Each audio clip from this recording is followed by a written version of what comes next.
Jean-Luc Monin will present how to assess a patient with aortic stenosis using echocardiography. He will start by examining the aortic valve morphology and mobility and the extent of aortic valve calcifications. Afterwards, he will show the different steps to assess the aortic stenosis severity, including the windows and the measurements to get the left ventricular outflow tract diameter, the recordings of the LVOT flow and the transvalvular aortic flow, as well as the presence and extent of left ventricular remodeling. We will now perform the echo of an old lady. She's 91 years old with a calcified aortic stenosis. And this lady is really symptomatic because she has NYHA class 3 dyspnea with also some chest pain during exercise. So, as usual, we will begin with the parasternal view. And here, the first view on the parasternal long axis shows that the aortic valve is calcified and with also a calcification of the left ventricular outflow tract and a very limited opening of the valve. We still perform the M-mode measurements that confirm that there are heavy calcification within the aorta and with the diameter of the valsalva stenosis at 32 millimeters, which is normal, and a mildly dilated left atrium at 52 millimeters of diameter. Then we will perform the M-mode measurements of the left ventricle. We will try to have a perpendicular axis as compared to the left ventricular long axis for these measurements. And here we can see that the interventricular septum is 15 millimeters of diameter at end diastole, and the posterior wall is 20 millimeters of thickness at end diastole, with a left ventricular end diastolic diameter at 50, which gives us a thickness to left ventricular ratio at 0.51 and a left ventricular mass highly above 130 grams per kilo. So this patient has clearly concentric left ventricular hypertrophy. Then we go one intercostal space upper to image the aortic root. And as usual, we will take the measurements in diastole from leading edge to leading edge. And as you can see here, the valsalva sinuses measure 34 millimeters, with a sinotubular junction at 31 and a tubular portion at 36. All these values are within the normal range for this patient. Again, we go to the longitudinal view of the outflow tract, and we will use the zoom mode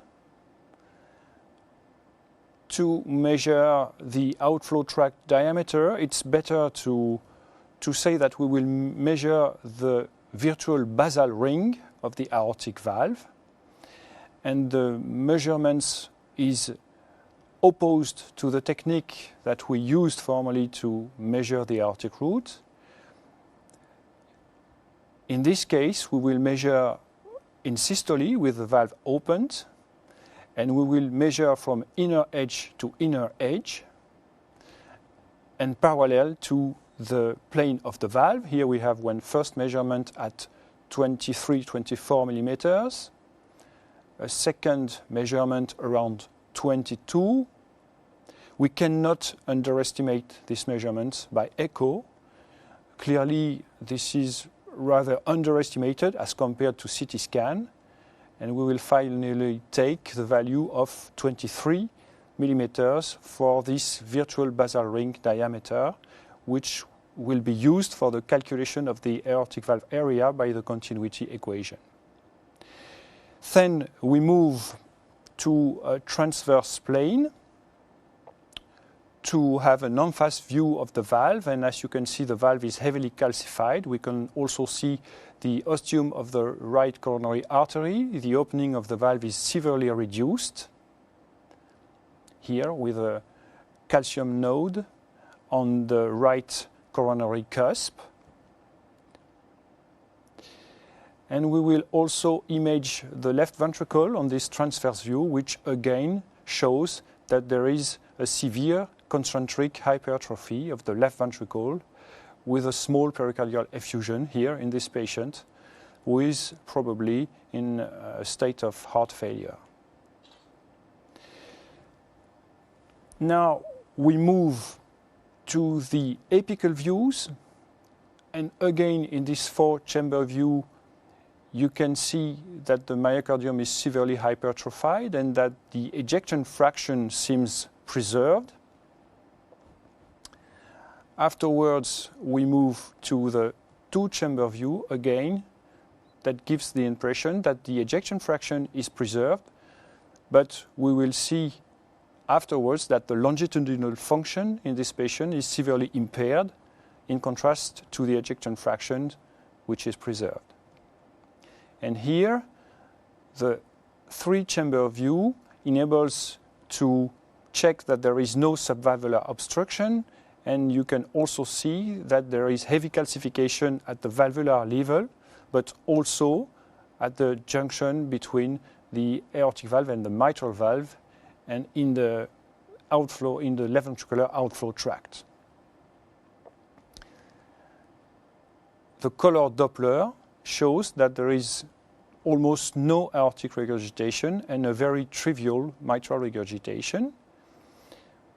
We will go back to the four-chamber view to check the mitral inflow, and here we have the measurements of the E to A ratio with an E wave of 0.89 centimeter per second. We will compare this to the E prime wave measured with the tissue Doppler here on the lateral part of the mitral annulus. And here we have the E prime, the tissue Doppler, the pulse tissue Doppler of the mitral annulus with an E to E prime ratio at 15, which supports high left ventricular filling pressure in these patients. Then we will move to the tricuspid valve to measure the tricuspid regurg peak velocity to assess the systolic pulmonary pressure. And we have a peak gradient on this tricuspid regurg of 35 millimeters of mercury, which probably gives a peak systolic pressure of 45 to 50 millimeters of mercury, probably mild systolic pulmonary hypertension. Now, importantly, we will move the probe to change the long axis of the heart and to be parallel not with the long axis of the heart, but with the ejection, the outflow tract. And this is to have a real parallel alignment with the Doppler beam. And here we will place the pulse Doppler sample volume within the outflow tract between 5 millimeters and 1 centimeter above the valve. And here we will progressively move the sample volume towards the valve to go right in the turbulence region. And when we have reached this turbulence region, we stop here the image and we go back with the Cine loop to the highest velocity that meet the criteria of laminar flow here with a nice slope. And we take a first measurement with this automated system. Here we have a LVOT time velocity integral of 23 centimeters. We take several measurements that confirm that this time velocity integral is preserved at 23 centimeters which gives a left ventricular stroke volume at 95 millimeters, which is strictly normal. On the same view, with the color Doppler, we can check that we will be parallel to the transvalvular flow here, you can see. And we will use the continuous wave Doppler to record this transvalvular flow with the dual probe. Afterward, we also can use the PEDOF probe, but currently, in my experience, we have the same values with the dual probe as compared to the Doppler probe. Here we have a first measurements with very high transvalvular peak velocity at 5.6 meters per second. That gives a mean pressure gradient of 75 millimeters of mercury and a valve area of 0.6 centimeters square. We can make other measurements that will confirm this very high gradient aortic stenosis with, again, 5.6 meters per second of peak aortic jet velocity, 76 millimeters of mercury for the mean gradient, and again 0.6 centimeters square. We can check the left ventricular systolic function by the ejection fraction, which is preserved.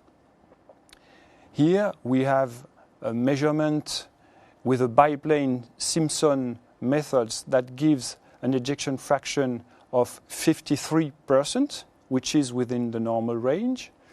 But if we check the longitudinal function, segment by segment, we can see that on the basal segment of the left ventricle, we have very low longitudinal function with a peak strain of less than 10% in the basal segment of the septum here, and a peak longitudinal strain here around 8% on the medial segment of the septum, in contrast to the apical segments where the longitudinal function is relatively preserved with a peak strain around 16% here. Now we will move to the right parasternal view in this patient. The right parasternal view is very useful to image the aortic root and to record the peak velocities in case of aortic stenosis. The position of the probe is with the same axis as compared to the parasternal longitudinal view, but on the right side of the sternum. And here you can see that we have a nice image of the aortic root with the aortic valve here calcified, and as you can see, the flow is nicely parallel to the Doppler beam, and if you use the continuous wave Doppler, you have this very nice peak velocity, even higher as compared to the apical view at 6 meters per second with a mean pressure gradient of 95 millimeters of mercury, mean pressure gradient, and a valve area of 0.5 centimeters square. So in conclusion, for these patients, we have a critical aortic stenosis defined by a peak aortic jet velocity higher than 5.5 meters per second and a valve area lower than 0.8 centimeters square.